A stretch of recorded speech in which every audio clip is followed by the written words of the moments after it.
Is there ever a good time to have a mechanical? Well, I'm pretty sure that you can argue that no, there's not. But there are certainly some times when it would be much worse. For example, I'm glad that I had a mechanical today while I'm doing this ride rather than next week when I'm in a race.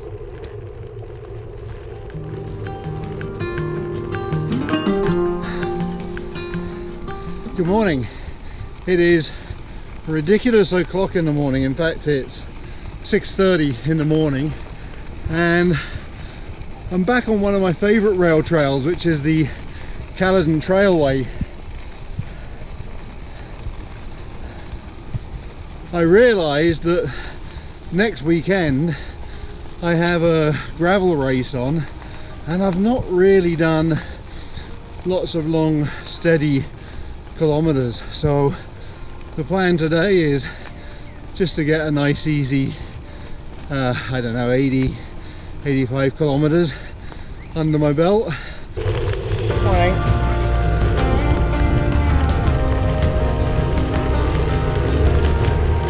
The race I'm doing is called the Reggie Ramble and it's in Warkworth, Ontario, and it's a race that I've heard about for a number of years and I've wanted to do it. The only thing is they recommend that you don't use a road bike. Ideally they recommend you use a gravel bike, which I don't have. And then my friend John said he was doing it, so I thought, you know what, I've put this bike through its paces before. It can do just about anything.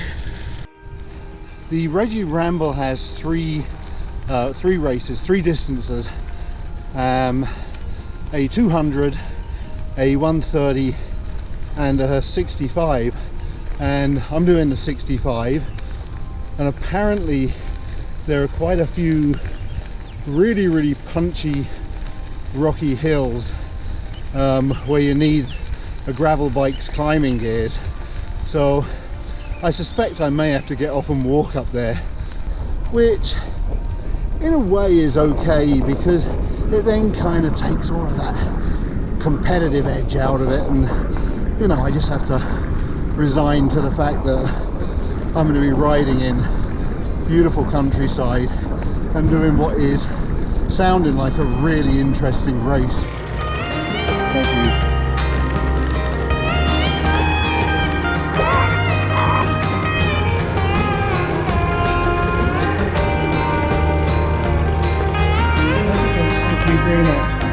Yeah, you too. So I'm thinking about my last statement. I realise it could sound a bit confusing. I mean, if I'm just entering this race to have a bit of fun and enjoy the countryside, then why am I paying for it? I mean, I'm out here enjoying the countryside now and I'm not paying anything. But I do know why specifically I enjoy entering these races. And it's a whole host of reasons, from preparing your kit to working out your fueling and hydration plan to nervously driving or being driven to the event, and then that wonderful sound as the race starts and everyone clips into their pedals. And we're not even into the race proper yet, and yet I've already found many reasons that kind of really captivate me. So that's why I'll probably continue to do 3 or 4 races a year. Oh, and then there's the people, of course, right from the organisers to the volunteers to your fellow competitors. It's a really beautiful community.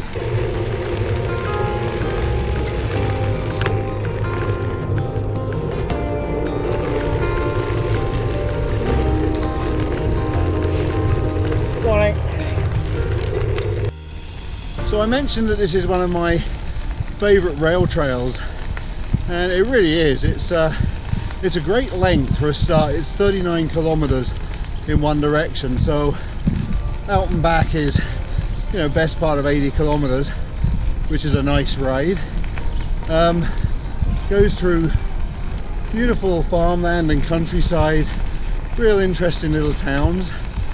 One slight detractor is that, as you've probably seen, it does get a little bit busy around the villages and the towns, and I've gone out really early, so around midday, by which time I'll be off the trail, this will be teeming with families and bikes and hikers and all sorts, which is fantastic.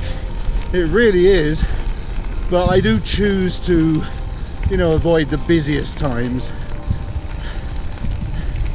But for now, I've got it all to myself.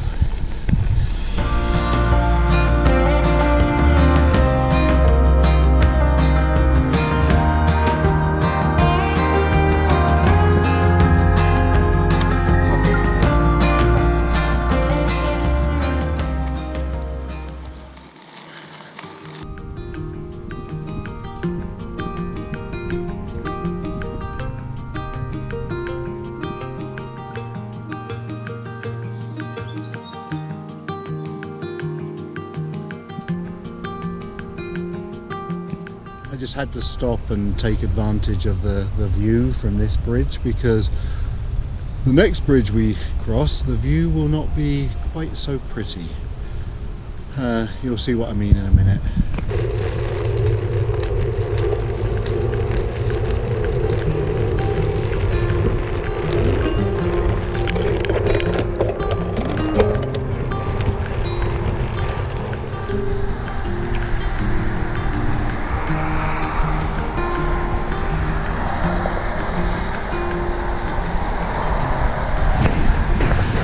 See what I mean about the view from this bridge not being quite so pretty?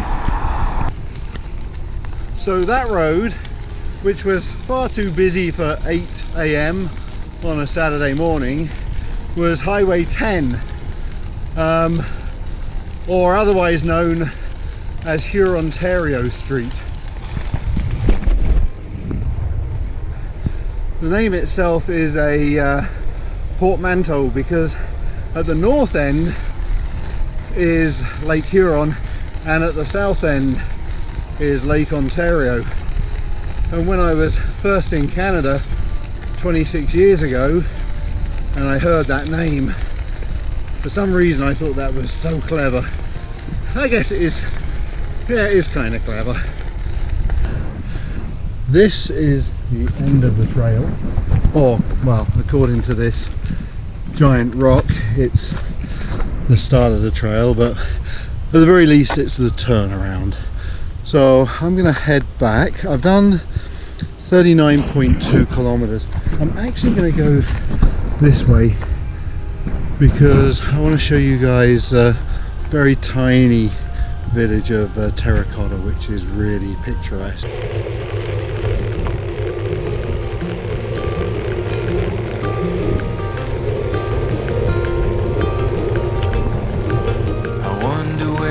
Go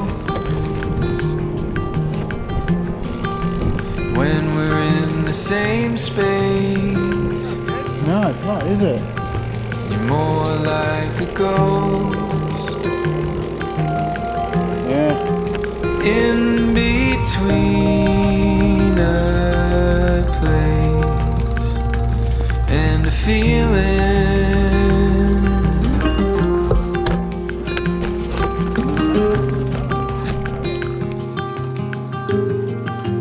Sun kissed your face. You turned the other cheek until the clouds filled our sky. Am I the reason why? So this is the reason that you come to Terracotta. Oh, it's the reason I come to Terracotta, I guess. And I don't think I will ever just zoom through here on a TT bike.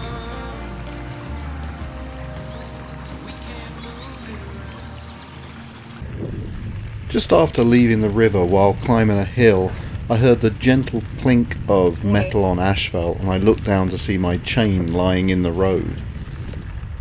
Well, this certainly didn't go as I had planned, but you know, I'm not too bothered. I'm sitting here on the trail edge waiting for my wonderful wife, who will be here in about half an hour. And well, I've never had a mechanical before, not really, and so, you know, it's probably overdue, and it's kind of my fault for not bringing a quick link along, even though I have quick links at home. But I'm okay waiting here in the sun for my wife, and she's really good to come and get me and not make me feel at all bad about it, so things could be a lot worse. Anyway, I hope you've enjoyed this somewhat different video. If you have, or even if it's just for sympathy, for feeling bad for me for breaking my chain and having to sit here, give me a thumbs up. Consider subscribing as well, and hit the bell icon, and that way you'll be notified when my Reggie Ramble video comes out. Anyway, I shall see you on the next ride, which will be the Reggie Ramble.